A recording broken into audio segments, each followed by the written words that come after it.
to the left. This was a play about Lisa Left Eye Lopes from the Grammy Award-winning group TLC. People would say you look like Left Eye. In an acting class, the teacher said, you should consider doing a project about that girl, Lisa Left Eye. I used to say I had two fathers growing up, and they were counterfeits. One that hurt me and one that left me.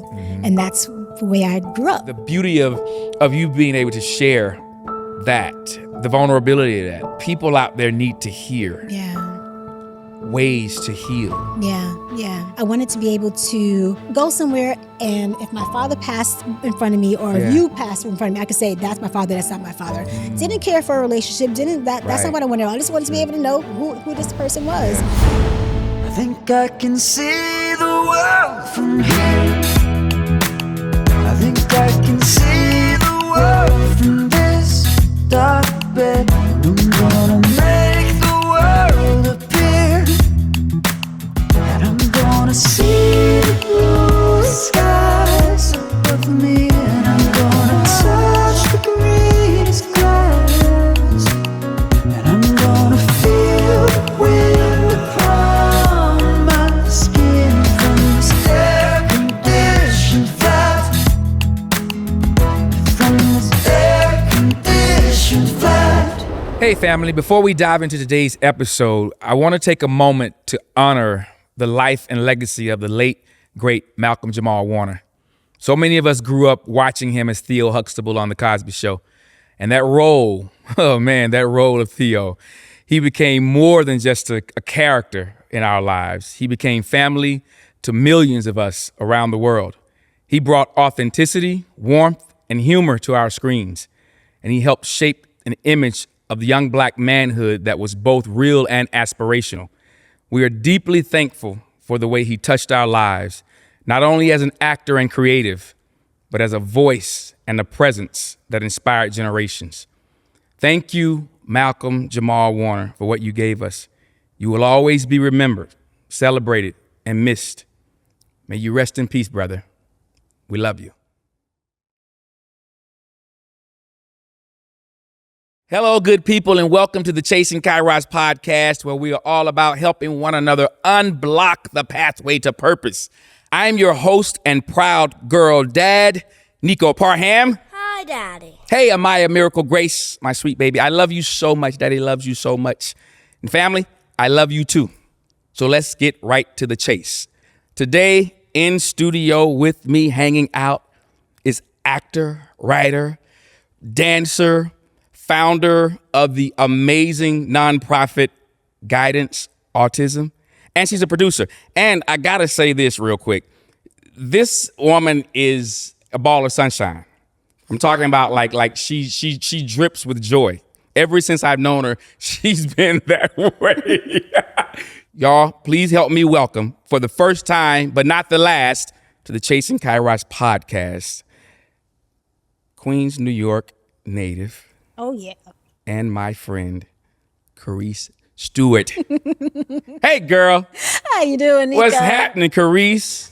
It's wonderful. Life is good. Actually, Reese, what they call her. Yes.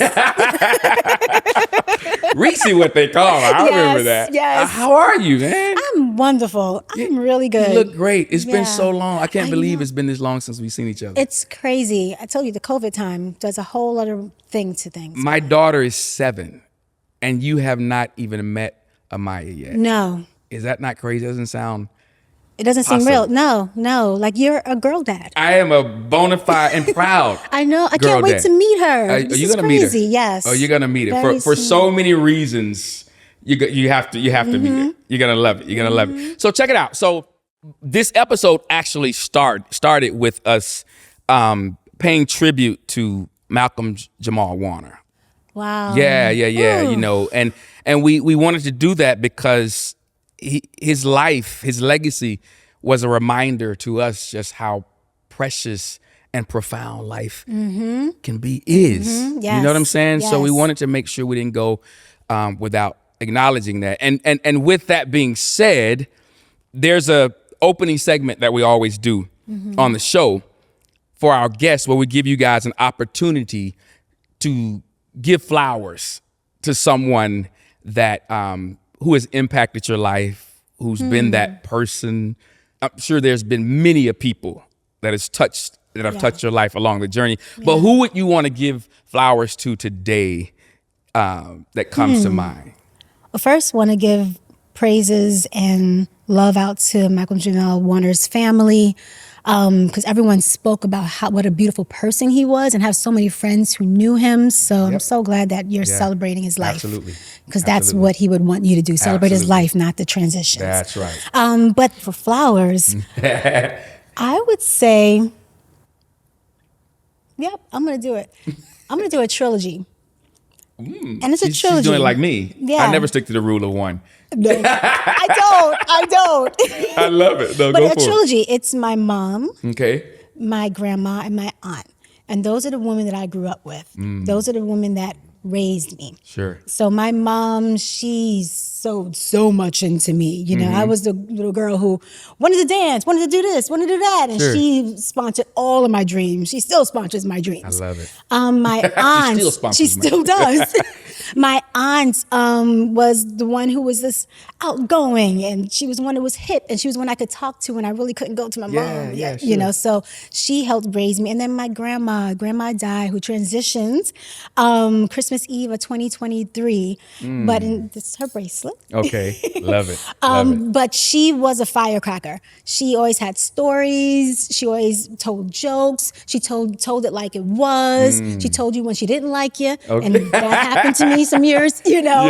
And she told you when she loved you. And all three of them really just sewed into me in such a tremendous way. I love that. Are they all New Yorkers? Or okay, Bayesian. Bayesian. Okay. From Barbados. Barbados. Yes. Okay. Yes. I love it. I Yes. forgot about that. That's right. Yes. That's right. She's Bayesian. I'm Bayesian. And That's right. Jamaican, but that's a whole other story. I know. I love it. I love it. That's great. So mom's, grandma, auntie. Yes. I love it. Yeah. I love it. That's Receive my- your flowers. That's my trio. Receive your flowers. Yeah, So, servings. Kerisse, there are many things that I know that you are. You wear many a hats that I know, but I want us to start this conversation by talking about Kerisse the artist. Okay. Like, who is this artist? Who is Kerisse the artist? Yes.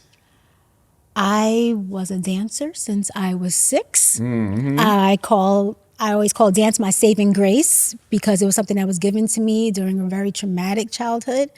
And so, Talk about that. Unfortunately, I'm one of those people who was sexually abused as a child. Wow. And I had to endure that. But dance became my voice when I couldn't speak.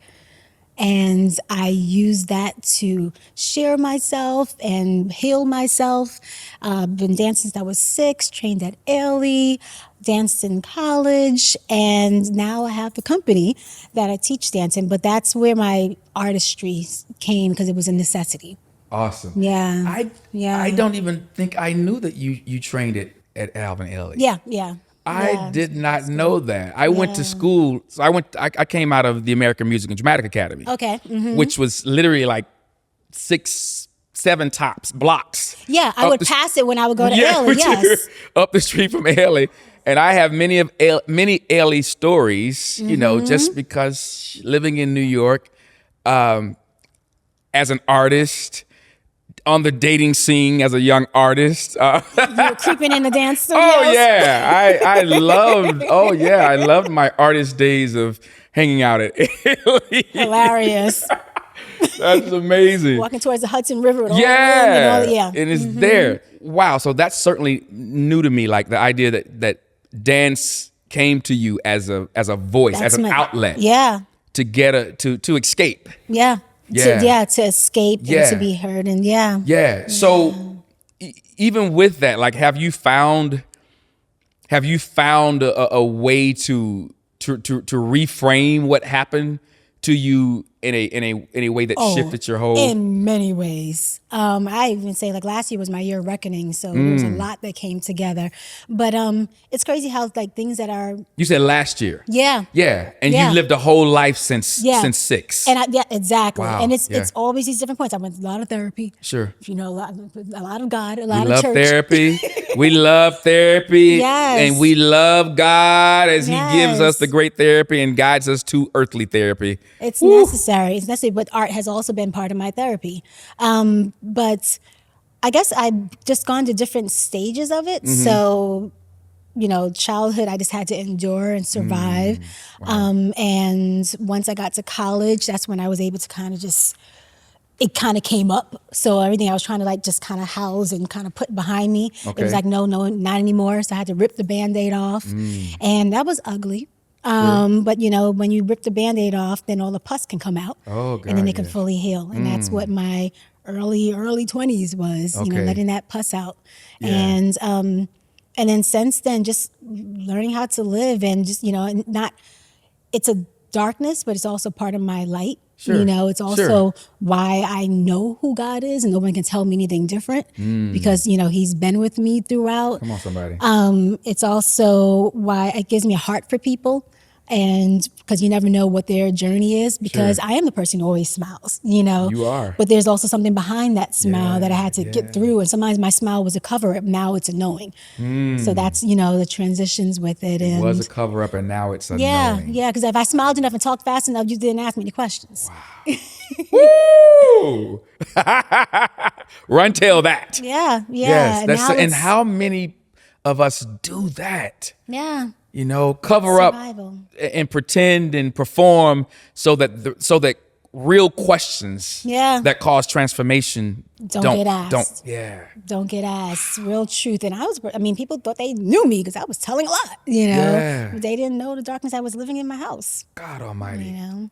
Wow. So you definitely found your way of reframing that. How is art itself like daily? How do you utilize your artistic value? Man, it's great being an artist because you can use this thing, you know. Like I tell you, I get a script and I'm like, oh, I've been through that. I've been through that. Oh, that's kind of like when I've been through that, and I can use it. Isn't that amazing? You know, and the healing, the beauty of healing is that I can use it and come back to this space. That's right.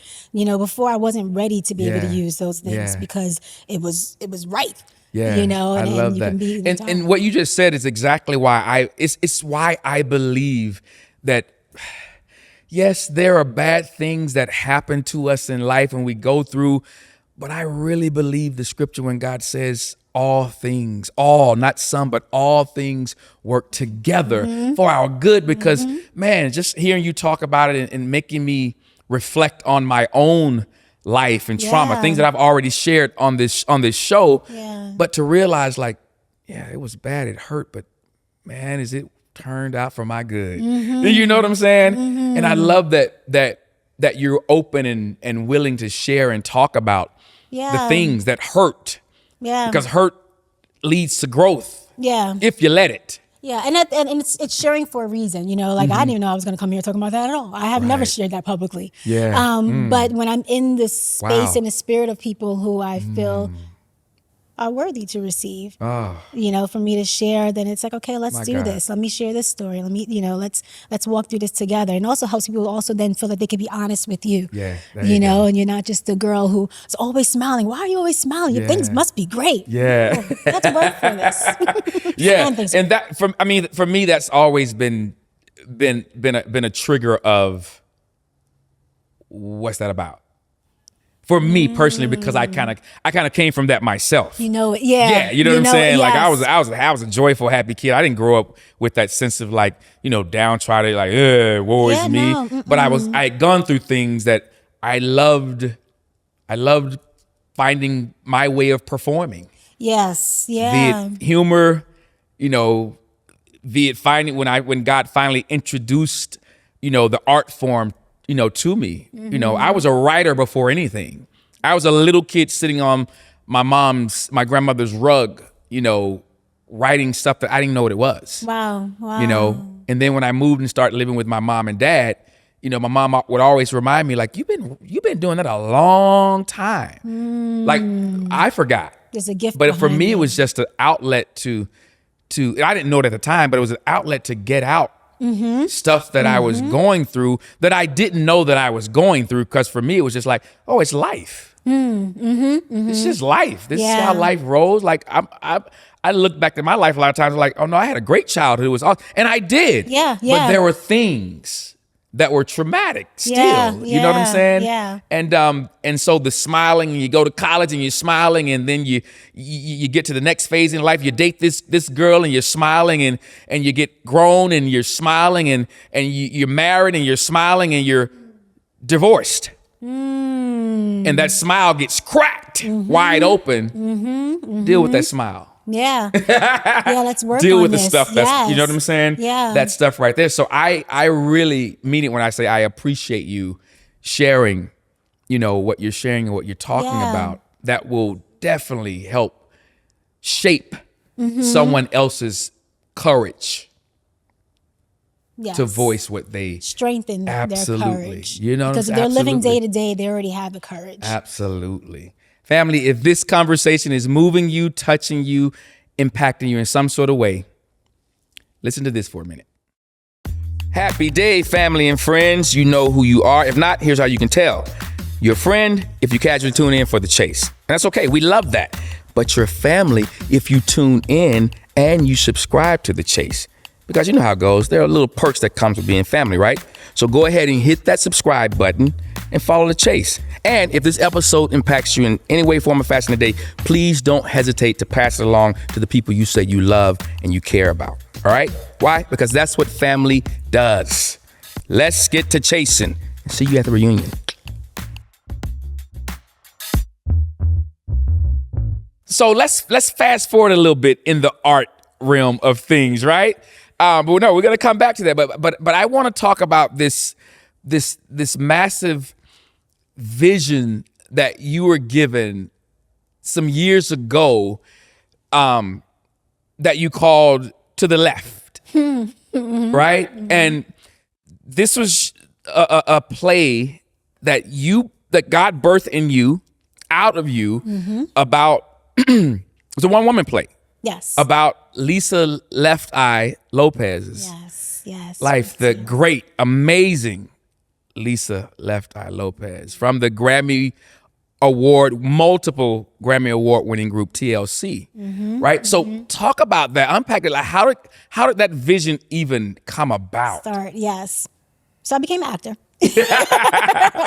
From taking dance classes. I actually quit my full-time job to dance full-time on a day I called D-Day, because God told me that's what I needed to do. Whoa. Yes. Let's back that up. Hold on a second.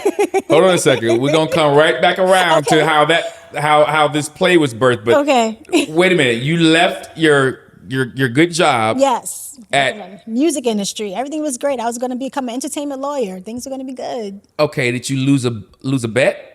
And No, you started dancing? God just got loud. So I was taking dance classes, throughout college, and I was also performing after college, and I was working in the music industry, and I was taking a gap year so I can become an entertainment lawyer, and I just wanted to make sure I was on the right path. Sure. And I wasn't happy. Like the job wasn't fulfilling, and everybody else loved the job. I had all these freebies and CDs and stuff like that, working with different artists, but it just wasn't what I thought it would be. Wow. It was about more making rich people richer. It was entertainment law, and I didn't find meaning in that. Yeah, because I was in constitutional law and things like that. It just wasn't. I didn't find meaning. So then I tried to start taking dance classes, and I would leave work early so I can get in my dance classes just to kind of get into that, because I heard God saying dance, and I'm like, what am I supposed to do? And I just kept hearing dance. I'm like, okay, that's great, but like, how am I going to dance while I'm working? So, okay, fine, I'll take some dance classes. And then one day I went to my dance class, and the teacher said, you're not really here. Like you're here, but you're not really present. And I thought I was doing the thing. I'm like rushing through New York City, through the train system and everything, getting there.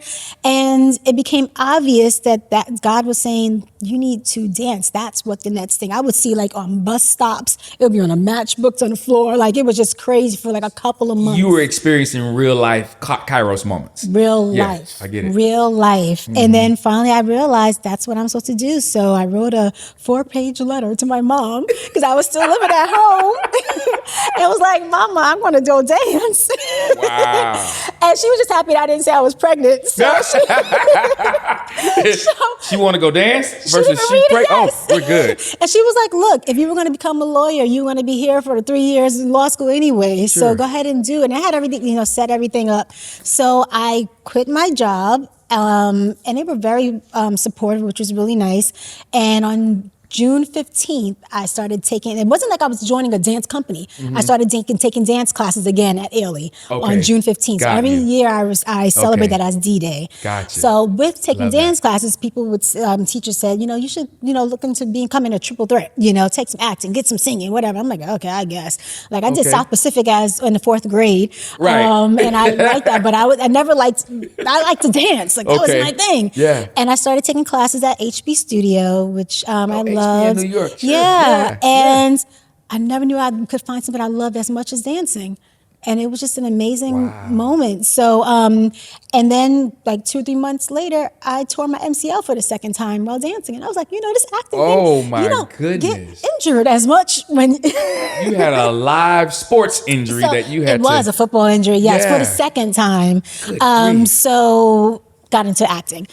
Fast forward. Well, you had no choice but to pause dancing. I had to, exactly. So I was already in the acting classes, so I started focusing more on that while taking the dance classes. But throughout my childhood, to connect with the left eye, people would, or teen years, college years, people would say, you look like left eye. Randomly, it would always come up, and I was like, I look like T-Boz because she's the cool one. I'll cut my hair short because, like T-Boz, and they would say, you look like left eye. And it would keep coming up. In an acting class, a commercial acting class, the teacher, Italian, he might have been in his 60s, Ray Yannicelli, said, you should consider doing a project about that girl, Lisa Left Eye, from that group TLC. And I was like, well, how do you even know who Left Eye is? But he's the first person to actually put that in my spirit. And then people said after that would randomly say, you should consider doing a project about Left Eye. Like, just would continue to happen. So then one day, I was at South by Southwest Film Festival at Austin, Texas. I had a film August the 1st that was love there. That festival. And I love Austin. Like the music and the vibe and the streets is great. I can totally live there. Love it. And I was it was a year that Left Eye's documentary was being premiered there. Last Days of Left Eye. And I was in the theater and I said, how would you feel if you were in this theater watching this movie and it wasn't a documentary, it was actually a narrative and you didn't have anything to do with it? And that's when I was like, Wow. And I always say that that's the moment I said yes. So you were there at the film festival representing a project that you were in. Yeah, totally different project, and her project actually happened to just be there, same year. And I just happened to see. Yes. Oh my goodness. And when I saw that, I was like, oh, I should go see it because I like Left Eye, and I saw it, I was like, here we go. And then from there, I just started moving with it. And man, it was a journey. Yeah, sure. And just started doing a lot of research and for about 2 years and after 2 years, I started writing the project, and my intention originally was to write it with someone, but I just wanted to get my ideas down. So I was like, let me just kind of because I've been a writer since I was a kid. That was a way that I was able to write my truth. And I wrote a lot of hidden truths that teachers did not see. So teachers, you need to actually look. I don't know where my camera is, but you need to pay attention to what kids are writing, because I have some stories now that not in my backyard and things like that I wish teachers actually recognized at that point, but they didn't. However, my writing's coming into fruition. I would have saw that. I'm that guy. Like you would have. The youth I've trained over the years. Like, I'm like, what's going on with that? You would have written late on it and nothing else. Right. Copy that. But so I started writing it, and then I just felt like I was onto something, and I just kind of just wrote like this draft and invited a bunch of friends to my house to just look at this thing. The script was like about 4 hours long. It was so damn long. But my friends sat and what, Right. like if you were in LA, you would have been, just friends who just support, know, Okay. and they, and there was a man, Lee Simon, beautiful man that said, you have something here. And he's a writer. He's written a lot of different plays and stuff. Sure. And he kind of took me under his wing, and we kind of just did this thing. And, he kind of asked me different questions, and it just developed into this script that I wrote. And then after I had this thing, I Facebooked Left Eye's brother, Ronald's, because I was like, I just want to like let him know what's going on, and I'm not sure how to get in contact with them. I was connected to the music industry. Everybody said, oh, when you write this, write it, just let us know. We'll actually contact you with L.A. Reid and all two. Sure. Nobody answered the phone at that point. Right. So I was like, I'm just gonna Facebook him, and like 15 minutes later, he Facebooked with me back or messaged me back. Wow. And we got on the phone of maybe like a few weeks later. I remember I was in New York, and one thing he said is that if you really want to know who my sister was, you need to go to Honduras. Wow. And I was, and I had already, because I'd done all the research and everything, and I wanted to go to Honduras. Yeah, she spent some and time I was like, there. she's gone there, I think it's like over 15 times. Wow. Like that was her therapy second for her home. or Yeah, something. that was her spiritual home, with Dr. Sabi. Sure. That was, her, he's a guru of just natural healing and just Health, so many other wellness, things. Yes. Many yeah. people are connected with him. And so we planned to go to Honduras, and he said that I go there multiple times, weeks, a year, so I'll let you know whenever I go. And then he actually sends me a message saying, hey, I'm going out. I'm like, oh, wait, hold on a second. Like, Wow. I'm an actor, and let me figure out, but I was like, let me figure out how to do this. Yeah. You're like, wait a minute, I'm in LA, I'm not going to San Diego. Yeah, You're talking about going to exactly, Honduras. Yeah. So, I got myself together, and the crazy thing that happened was, I talked about my MCL tearing. The week before I was supposed to go, I broke my ankle. Crossing the street, I'm acting now, shouldn't get injured anymore, but now I cross the street and break my ankle. Crossing the street, break my ankle, and that same day, his mom was in a car accident. And so we both had to postpone that trip. Wow. What also happened was a couple months prior, my sister transitioned. So there was just all this new stuff happening. So with all of that going on, something going on with Lisa's mother, you walk across the street, break your ankle. It's not funny, but Kerisse, my goodness. It's hilarious. You break your ankle. The dancer. Right. The dancer breaks her ankle. Right. But did you start to feel like, wait a minute, maybe I'm not supposed to be doing this? Or No, good. No, never did. I just was like, I guess it's not the right time. The fact that, because I was just surprised I broke my ankle. Like, it was the most dumbest injury ever. Like, I went to the doctor so he can tell me like what I can do so I can go to Honduras. Okay. And he was like, yeah, so about that trip, you're gonna need this to bring with you to the airport. But because when my sister transitioned the year prior, the ends of the year prior, after I spoke to Ronald, I just threw down everything. All the things I was working, whatever, I kind of didn't care about anything. Copy that. I was like, I'm done with it, whatever. But then I purposely chose what I was going to pick back up.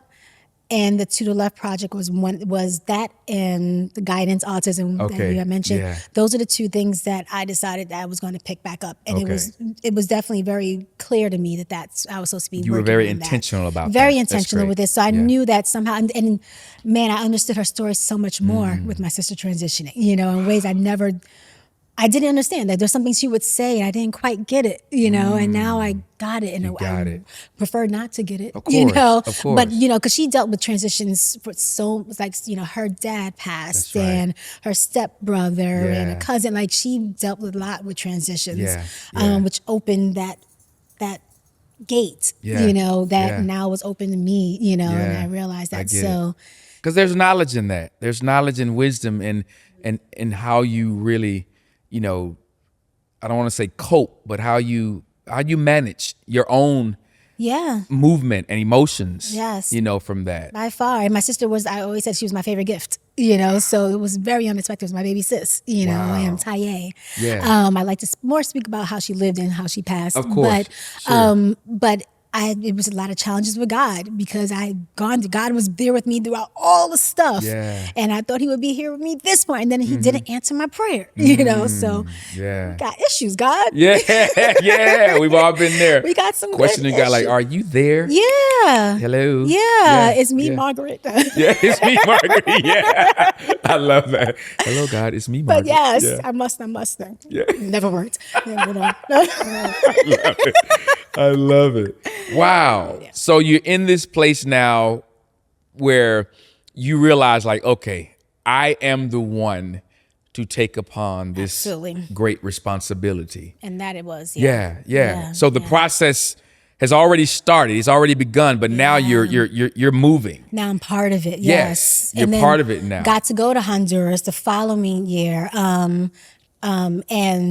man, that was a spirit shifting experience. I got to see what she was able to experience at Usha Village and picking mangoes from the tree and, you know, things like that. And just really seeing life. Yeah. You know, and the living of life, which is interesting because I'm there to see that's where she passed away was in Honduras. Absolutely. And that's where I'm getting another lease on my life. Yeah. And it was actually one moment I went to a waterfall, Unbelievable Falls.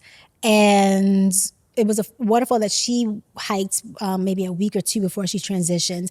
Got to the actual waterfall and there were I was standing in the river, lake, body of water. Yeah. And I saw this waterfall coming down and I was like, oh, that's kind of like Lisa kind of pouring into me. And I had this like epiphany, spirit-filled moment. And then I looked beyond it and it was another waterfall. And I was like, and that's my sister calling into me.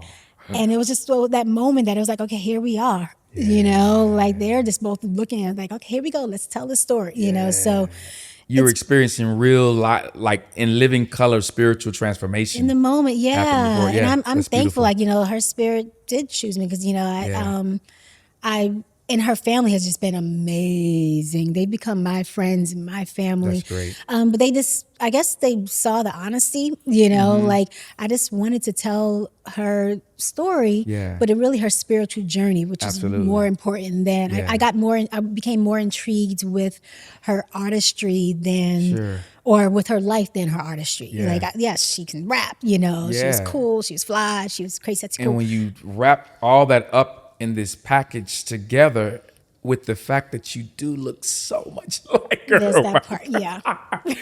You look so much like her. It makes total sense. Yeah. So however long the process was to get things going. Now, fast forward, it's time to like get the show moving. City opening. What city were you in to open the first production of the show? When it was time to get moving, God moved me from LA to Atlanta. Welcome to my city, y'all. I love it. I was coming back and forth just doing interviews with her family and her friends. And a friend of mine mentioned to me, she was like, you know, it looks like everything you're doing is in Atlanta. So why are you not out there? And I was like, because... Because my life is in Los Angeles. I didn't have an answer. So I sat down and I wrote like the pros and cons of going to LA, going to Atlanta. And the only pro I have for LA was that my car is here. That made My no connection sense. is to a bunch of metal and steel. It was like, okay, that car can also be transferred to Atlanta. And 2 months later, I was in Atlanta. Wow. And You were on a mission. Yeah. It was just, I knew it was time. I was about to ask, did you realize that? I knew it was time, Definitely sounds you were on a mission. Yeah, I submitted to workshops. It was accepted to Synchronicity Theater, which is in Midtown. Yes. They We have love a them. program called Stripped Bare. Yes, love them too, Rachel. And they just were really supportive. Yeah. And so I was a winner for the Stripped Bare contest, and we were able to put up a workshop of it. Before then, I connected with the Tom Jones director. So this one woman show started getting legs and it also started gaining people. So I had, director, choreographer, Victor, scenic designer, of just a bunch of people from Atlanta. And Atlanta just has all of Lisa's vibe. Like everybody has a story about Lisa in some way, whether they saw her, whether they heard about it, they watched, I had pest control come over one time. And he heard me listen to an interview, and he was like, "Is that Lisa Lopes? Oh, I remember when she burned down her boyfriend's house. I remember the guy from." I was like, "Why do you know this?" But everybody in Atlanta has a That's story, funny. so Yes. it needed to premiere here. Got and it. that's what's after we did the workshop. I was on the verge of just figuring out how to produce it, getting producers in. Had some producers that were signed on, and the last minute they fell off. Oh, wow. And it was like, what do I do? And that same day that I realized, okay, I don't think this is going to happen with them, I had already started applying to different grants. Okay. And Atlanta, Fulton County awarded me, I got it, it was in my junk mail. I looked in my junk mail and it was a grant offer from Fulton County individual artists grant. Okay. And that was my, do this. You Wow. know, it wasn't Got it. all the money I needed, but Sure. it was enough to say, we got this. It was enough to hear to receive that wink from God. Yeah, Like, and then I had some friends. I had a wonderful friend who's been my friend since college. I'm gonna give him a shout out, Brian Norris. Thank you, Yes. Brian. Thank you, B. Norris. Yeah. Yes, he is B. Norris. But he came on as as an investor, Okay. and then my tribe came on as investors. Like we did a whole program where people were able to donate $10, $100, and the tribe came through. And people who didn't come through with money, they came through with prayers. People who didn't come through with prayers, they were my street team. And Gotcha. man, this family thing happened, Yeah. and we were able to premiere it for. It was a 2-week run in Atlanta, Wow. in Midtown Atlanta. Wow. So started here. Yeah, That's it started beautiful. Atlanta where it needed to be. Yeah, it sounds that way. I love Yeah, that. so That that's I've known you story. forever, and I just got so much more from that story and Yeah. just the process. I didn't realize all of that. Yeah, it was a process. Yeah. Oh, the process. So now, so you've done and have built many things from that since then. What are you doing now?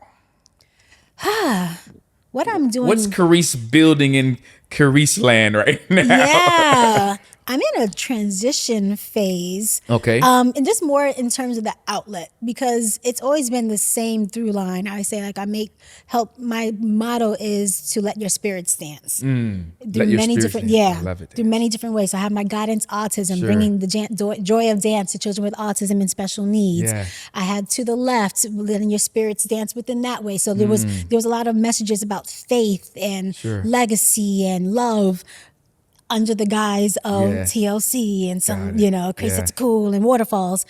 And so now I'm actually working on a book. It's pretty much a source of it. Okay. And it's called Hair Leap, It's Already Done.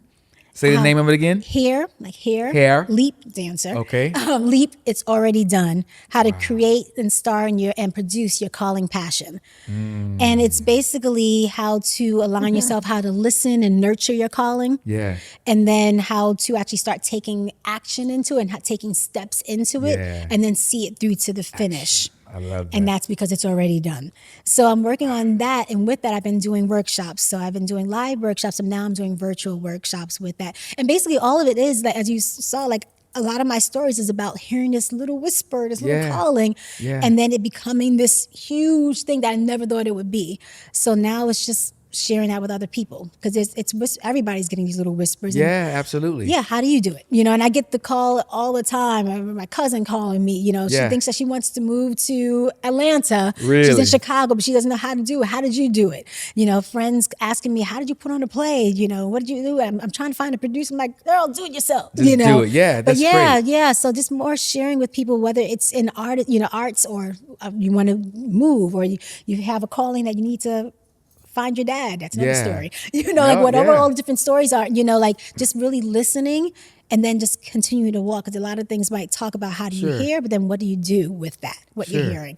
And Yeah. make it to the finish. So I'm kind of really working on that right now. That's great. I love that. You're so in that in that model of helping folks to find purpose and calling for themselves. Yeah. I love that. And that's what's necessary. That is so you what's know? say it loud. It's necessary. Run tell that, y'all. Yes, like it is. With the children and young adults that I work with who are special to me, and they call special needs. Yeah. It's getting them to just have a voice. Like that's what dance was Yeah. for me. You know, Sure. to have a voice. Sometimes like they might be nonverbal. Now they can speak. You know, in ways that they weren't able to speak before. Yeah. So I do that with everybody. My whole thing is to get everybody dancing. Of course, You know, yeah. whatever, however their spirit needs to move. You know, I got like it. I love that. I love that. it's part So of that. with this workshop, I definitely would love for you to leave us the information for what yeah, that I is, will. Yes, links or yeah. whatever it Okay. is, so that we can make sure that it's in this episode, so that Yeah, I would people love can, to. so that people can find you. Yes, there. definitely. Because it's a 3-part series that we're doing virtually. So with the love calling, that. the leap, Ah. and the done. So definitely I tap love that. in. Love that. I love that. Oh, Kerisse, this is beautiful. Thank you. Thank you. This is so beautiful. Family, this is a perfect time for us to take a quick little pause. We'll be right back with more Kerisse.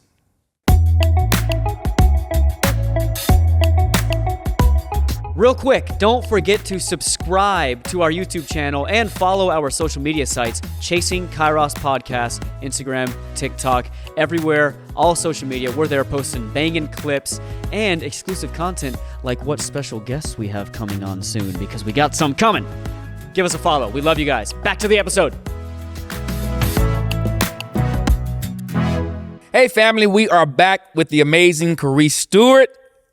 We're going to dive right back into this conversation Okay. because you were about to say some things a little while ago that I want to make sure we don't miss, right? So you talked about, your childhood a bit, and how it really helped to shape your art, your dancing and giving you voice, right? Yeah. So you talked about your mother and how she's been so impactful. Yeah. Where's dad in this equation?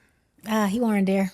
Just he went there. He wasn't there, but he really here now. Right. Copy that. So that's interesting. Where's dad in this equation?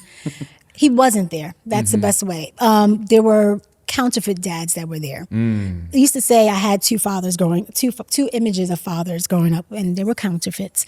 One that hurt me and one that left me, and that's the way I grew up. Yeah. And the one that left me, I kind of really didn't care much about because I was dealing with the one that hurt me. Sure.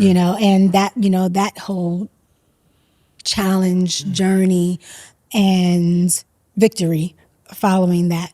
And I had my Heavenly Father, but the holidays I hated the most were Father's Day and Valentine's Day.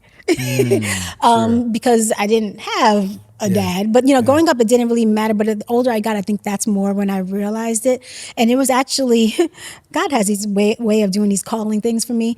But someone actually sent a message to me, emailed to me, saying, do you know this guy, Earl Afari Hutchinson? Because I'm doing, my maiden name is Hutchinson. Sure, yeah. Because I'm doing an interview on with him, and I just realized you have the same last names. So I just wanted to know if you happen to know him. And I look at that, and I'm like, huh. And I respond, I'm like, funny enough, I'm not sure, because my dad's name is Earl Hutchinson, but I don't know him. I haven't seen him since I was 5. I only have like one little image of him. Oh, wow. So you knew his real name, and she just said and he said Earl Afari Hutchinson. So this a director. Okay. So I Google him and I look at the picture and I can't tell. He has a gap like my dad, but I can't tell if this person my dad or not. I only have Right. one picture. So that began this whole opening of like, who is my dad? And my whole thing was that I just wanted to be able to go somewhere, and if my father passed in front of me, or if you passed in front of me, I could say, that's my father, that's not my father. Didn't care for a relationship, that's Right. not what I wanted. I just wanted to be able to know who this person was. Yeah. And I just set out on this journey of just, or I set out in the spiritual journey of wanting to find him. And I spoke to a friend. Self-discovery. Yeah. Absolutely. And Yeah. I spoke to a friend who had recently found his dad and mentioned it to him. And I said, I just got this email. He's like, okay, well, I'm not putting a stop sign, I'm just putting a yield sign. Because when you reach out to your mom, you have all this preparation. She's not going to have that preparation when she, when you speak to her, which was good. So then I sat my mom down and I went to the computer. I just like, I pulled up his picture. I was like, is this my father? Like, I so didn't do well at all. You was like, let me just get to the chase. Yeah. And she was like, I don't know. I'm like, well, you don't know?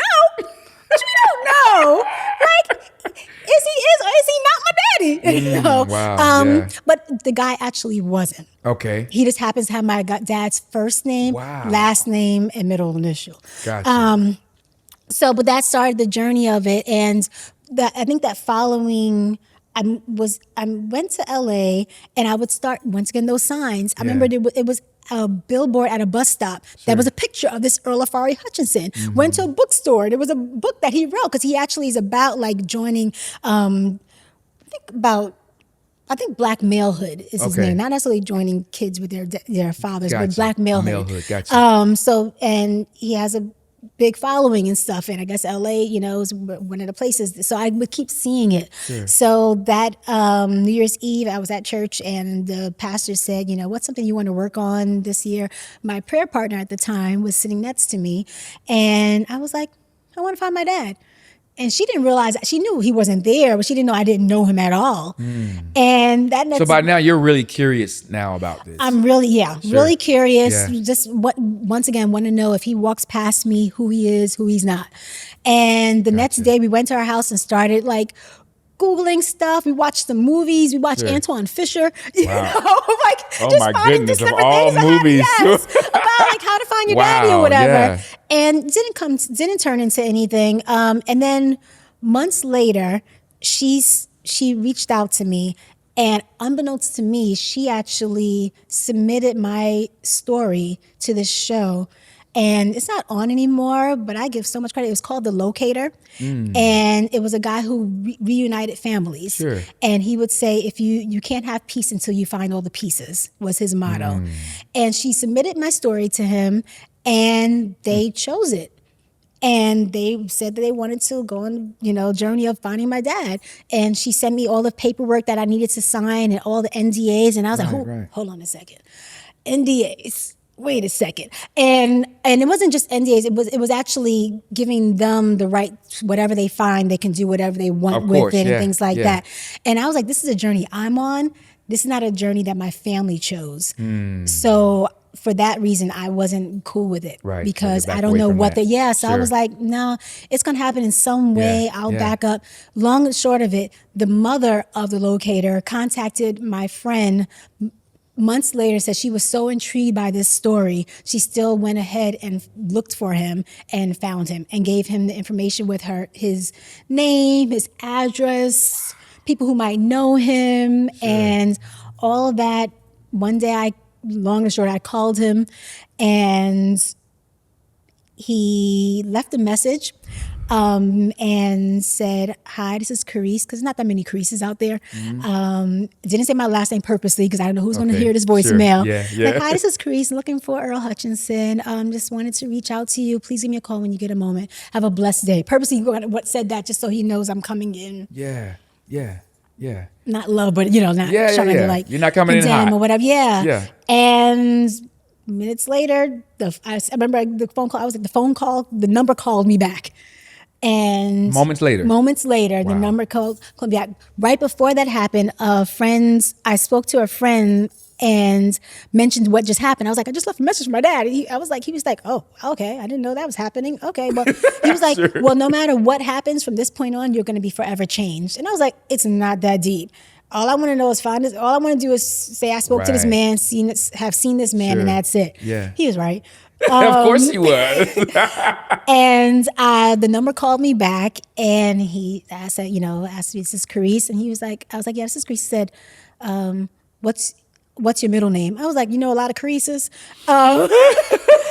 And then we're on this phone call, and I had mentioned it to my pastor that I was searching for him at one point, and I had got the information, but I was kind of nervous about calling him. And he's the one that said, just call, because you don't know what the timing is. You don't know how much time you have in this. So just do it. That's right. So I felt nervous in that moment because I'm like, you told me just to call. Now I don't know what to say. So he was like, so, what do you do? And I was like, I'm an actor. I was like, I can't believe I just said that. That's your first. The first. That's how I describe who your daughter is. Yeah, right. I'm an actor.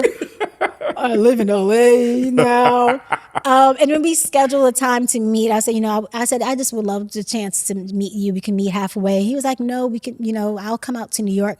And a few days later, he came and we met at a diner. And yeah, and it was the weirdest thing though, Neko. We were sitting across from each other and I'm looking at him and his eyes were just really weird. Like they were just like, almost like looking like as if you were looking at an alien. Wow. And then all of a sudden I realized I was looking at my own eyes and never had seen them before in someone else. And it was just weird. And from that, I also found out that that's why I'm lactose intolerant. Wow. Yeah. But from that, he said, do you want to meet your sister? And I was like, okay. And we drove. And it's funny because I took a picture of his license. I'm like, I'm going with a stranger, even though like he's supposed to be my dad, but this is still weird. So I sent the picture to my mom of his license plate. And we drove, met my sister, her family. I have a brother. And all this in the first meeting. All in the first meeting. And then since then, that's beautiful.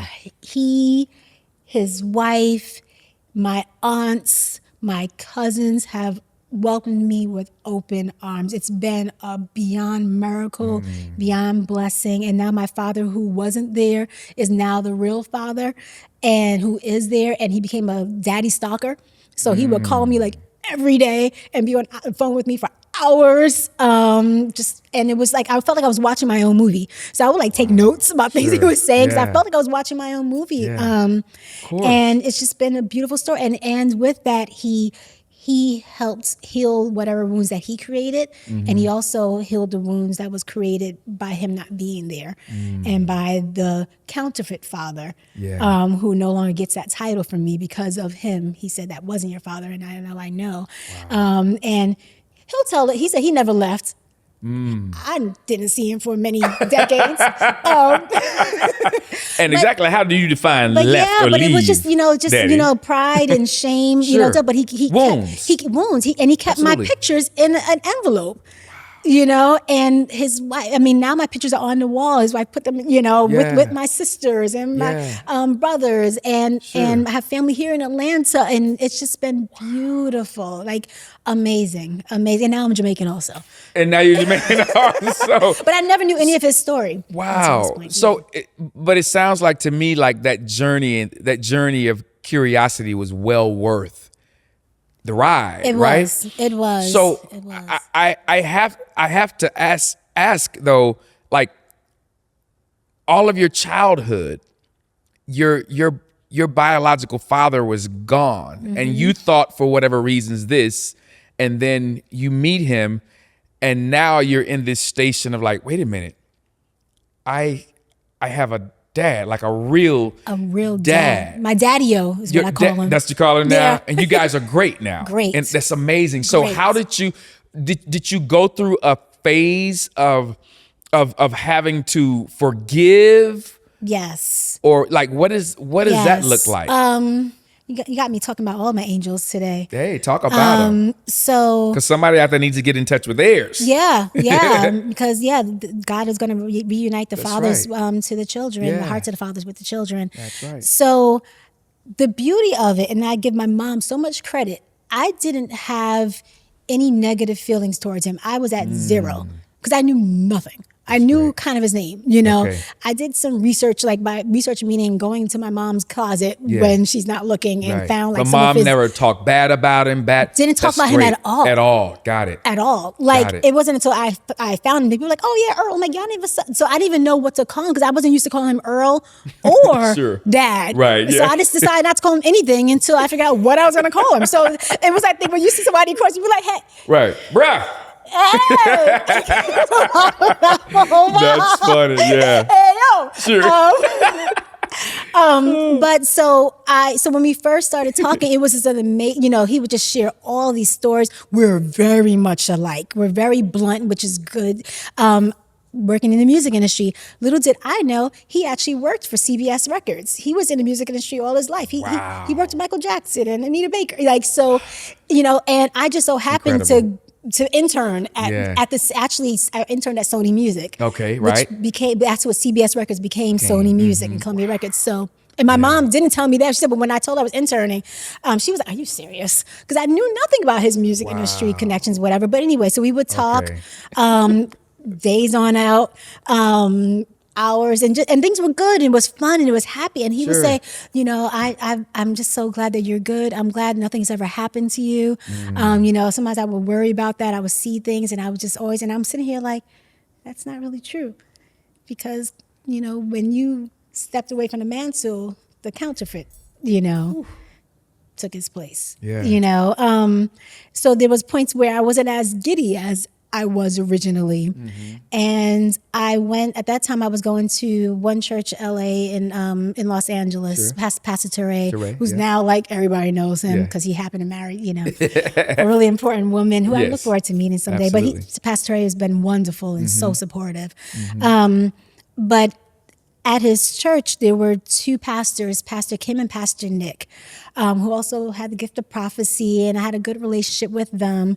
And I spoke to them because I was like, I just want to talk to you because I have this thing, like I found my dad, and you know things are going well, but then things getting a little weird, and you know, and they're like, you know, let's talk. We had a call, and then I kind of just spilled everything out, and I said, you know, he keeps saying that, you know, he's glad nothing happened, but that's actually is not really true. Not saying it's his fault, but I'm not this unscathed, you know, daughter that he, you know, little girl that he always called that he thought I was. And she said, well, if you want to have the relationship that you're meant to have with your dad, you're going to have to tell him the full story.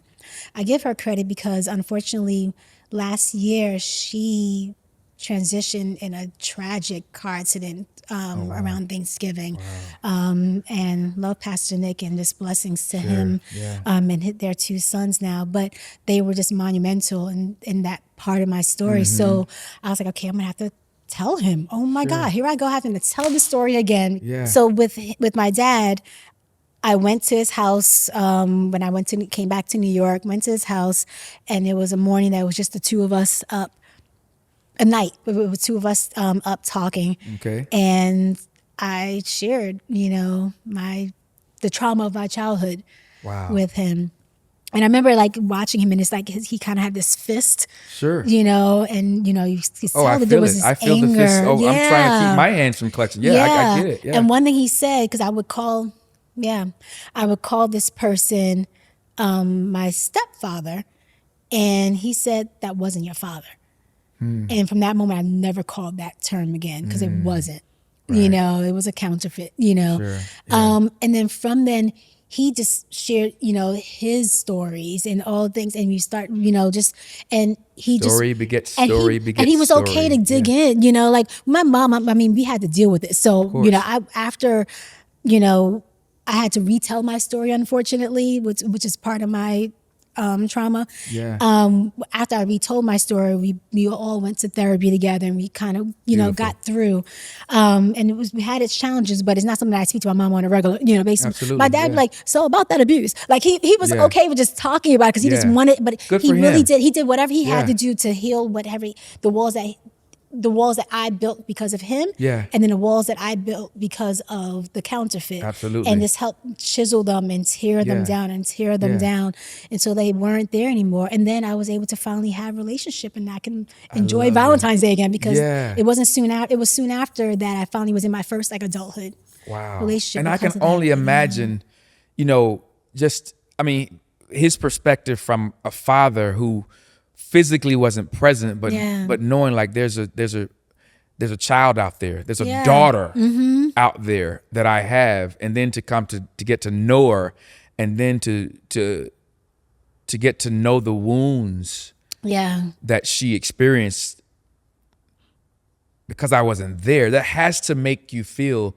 you know, some kind of way. I mean, being a dad now of seven years to an only child, a daughter. I was 6 or 7 when I was first abused. Oh my God! Yeah, I stay can't. in your daughter. Absolutely. Like your presence is gonna shift is things. everything to me, Kerisse. My presence I turn down jobs. I turn down things to be present with this girl because I will not. I just can't see that because I know the world out there, and it's unfortunate, but. Just hearing you talk about that, like what it does in my spirit, there was a bit of boiling inside of me there, you know, thinking about that, because I started to really feel that sense of like, you know, I don't want to call it pity, but that sense of just like sorrow for your dad. You understand? Yeah. Because with all the newness and beauty The joy, and joy that has come now into his life from that moment, there also comes this new wound. Yeah. You know what I'm saying? But it sounds like to me that you are the one, have been the one to remind him that wound has been reshaped, it has been healed, Yeah. it has been transformed Because of his return. Because of his return into a whole state now. And that's beautiful because a lot of women unfortunately don't have that story that you have. You understand, to be able to come from that past that unfortunately so many, I mean, I've taught young girls for over 25 years, and that story, just the story of that. It's way too prevalent. It just makes me. I'm gonna segue here in a second, but I just gotta be able to get that out. The beauty of you being able to share that, the vulnerability of that. Like my thank yous don't hold enough weight because people out there need to hear ways to heal. And not just stop at healing, but transform in a way that leads you to wholeness, because wholeness and that stage of transforming is where you begin to find your purpose and your calling. You understand? It's all part of you it. being a part of that journey for those out there hearing your story, like, wow, I know her. Yeah. I can relate to that. Yeah. I'm actually in the middle of that now, trying to figure out what my next step is. And you sharing, what you did, reaching out to your pastor, to find out, do I share this? Cause I don't want to, but I need to. And going forward and doing that, and something so amazing, happening for both of you. Two people got freed. Two people got freed in one instant because you were brave enough to share. And that to me is beautiful. And don't ever see that as a little thing.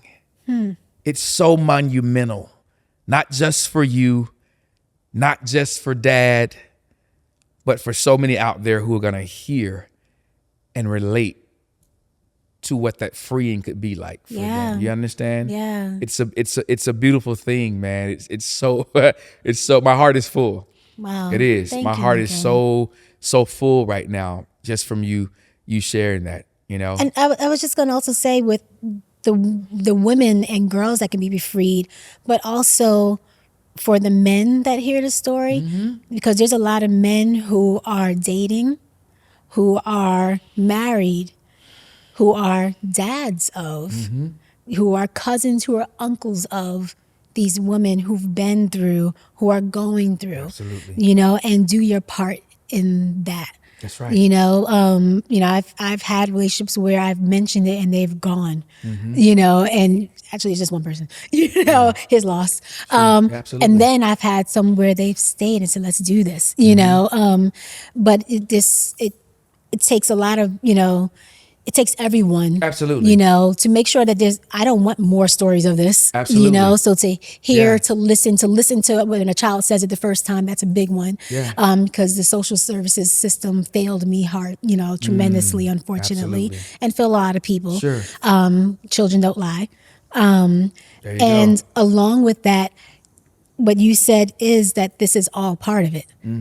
So this, my story, my smile, that's all part of it. Absolutely. So everything that's happened to someone who feels that this is their darkness, that they have to hide, that they have to cover up, that's their, I lived years, that was the dirty girl syndrome, that's the shame or whatever. Sure. It's, now it's my glory, and I love that. recognizing that. Now that it's your glory. I love that. And unfortunately, I was one of those guys on that side of the coin who dated this amazing, remarkable young lady some years in the past, you know, who shared with me that was her, you know, Part of her story. that was part of her. There you go. Thank you. That was part of her story. And I was young. Not that that's an excuse, but I was young and I didn't understand how to navigate from that because of circumstances that would come about, and that past wound would rear its head in the middle of what for me was a beautiful relationship. But it would rear its head, and I just didn't know. I just didn't have the tools to understand it and navigate through that. And I've thought about that for so many years in the past. Like, wow, dude, like you did not handle that properly. You did not handle the wound delicately At that time. But yeah, now, I certainly have reframed all of that in my life and understand. I pray to God and that she's well and all of that. But I did hang on to that guilt for a good little while, knowing that I did not handle that, you know, properly. And whatnot, but it's all part of it. It's all a part of it. And now, you know, Yeah. you teach, you're with so many young adults and stuff like that. Absolutely. That training, you know, that life training Yeah. that was That's unexpected. exactly what it is. You Yeah. know, you can help the Yeah. next, you know, It's next exactly what it generations is. with this. It's life training. So before we pivot from this particular, you know, subject, that young beautiful Kerisse, who was living her life through her wounds, through her performing, pretending, smiling through it all, right? Now that this version, this remarkable journeyman, you know, I like that, is it journeyman or journeywoman?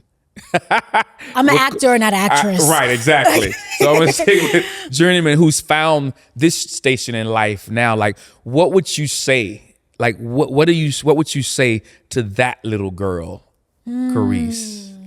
Knowing what you know now, what would you say to her? That's a good one, Neko. They come every now and then. Yeah. No, that's connected to this whole year of reckoning that I had last year. That stemmed from I bought a photo, an arts photo from this artist in Chicago. I wish I remembered his name, but I don't. And it's a young girl on a sink, standing on a sink with her arms, a young black girl, her arms like up, looking in a mirror. And the reason why I bought it was because it resonated with me, because when I was 6, 7 years old, I was in that same exact position on my knees on the bathroom sink, looking in the mirror with tears in my eyes, because that was the day I knew I was going to tell my mom what's been going on. And now I see this photo of a girl like this.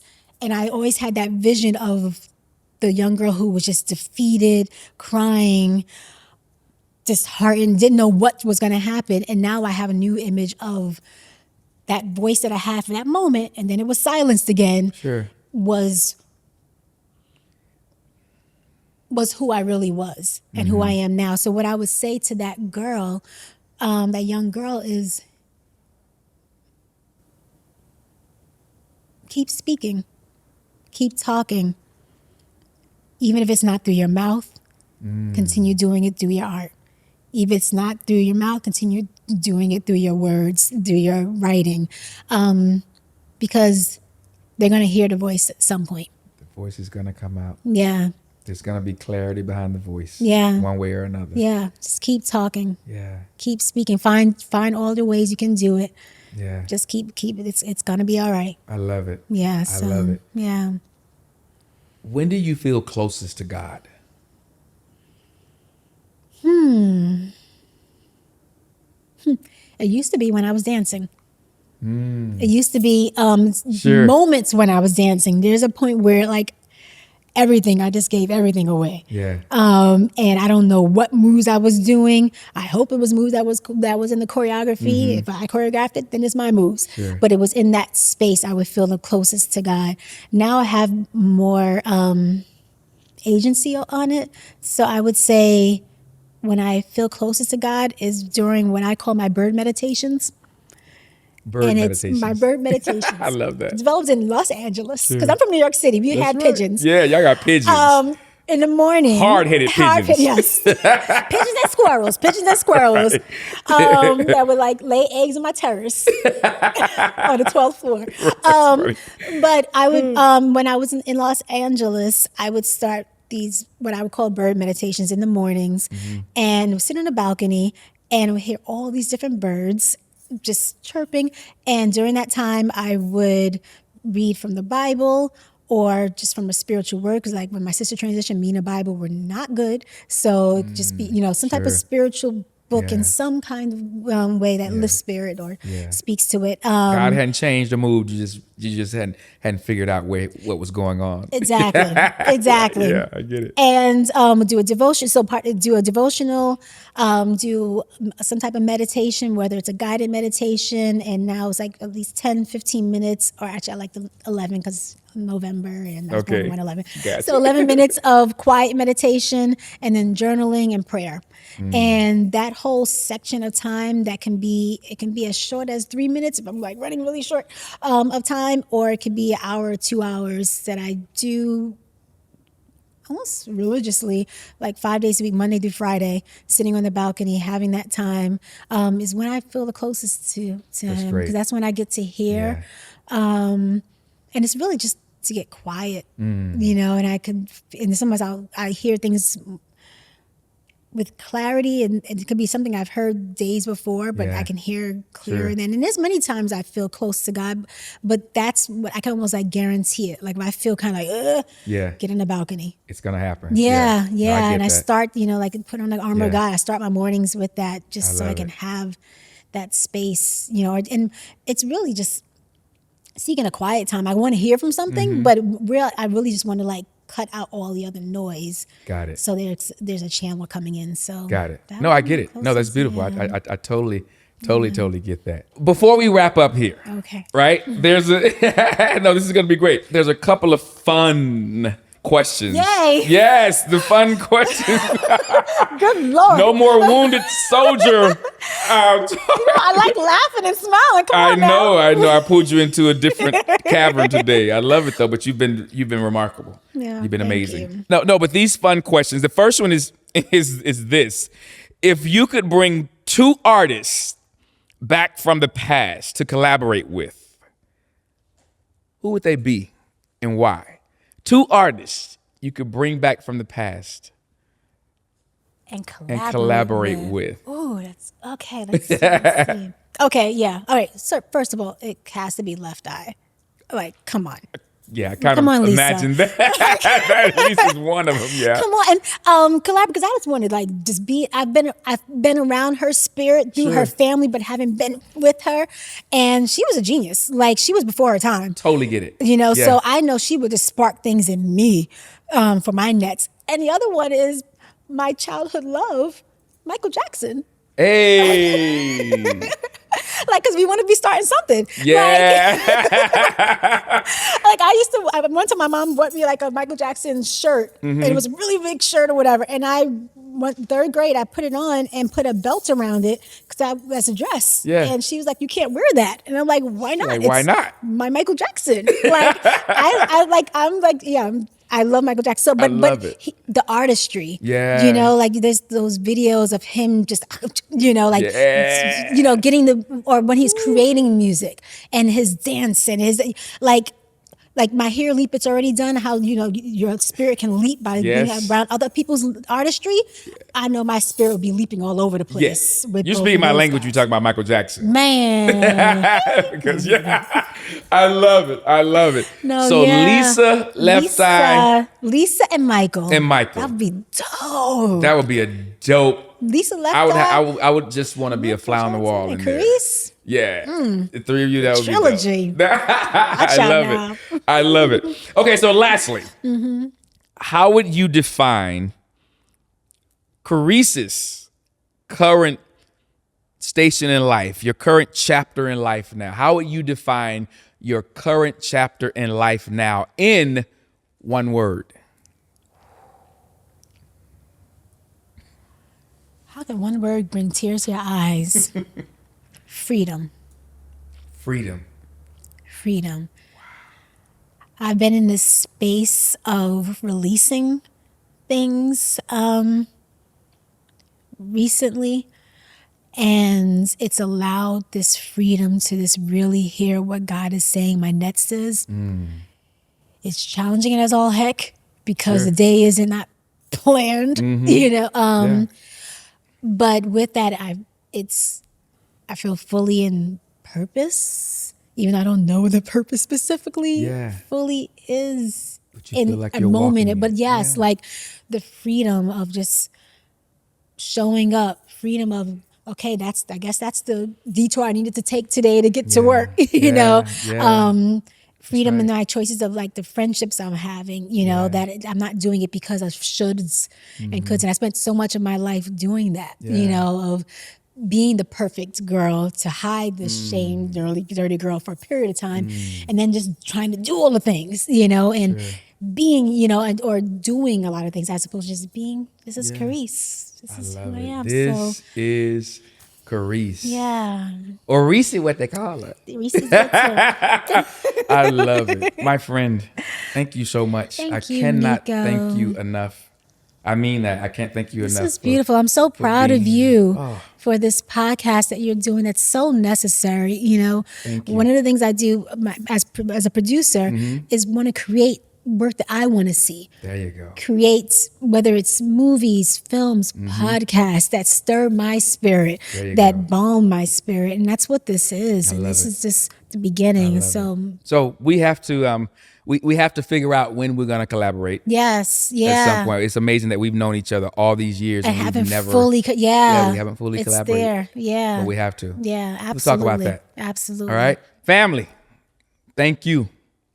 I hope to God that this conversation with Kerisse today has, at the very least, made you more curious and aware of your proximity to your own purpose and calling. If for no other reason than you need to know. And here's something else you need to know. We love you. You matter. And you have so much to offer this world. So keep chasing your Kairos. Because soon, it's going to be chasing you. We love you. Be good to you. See you soon. I'm gonna see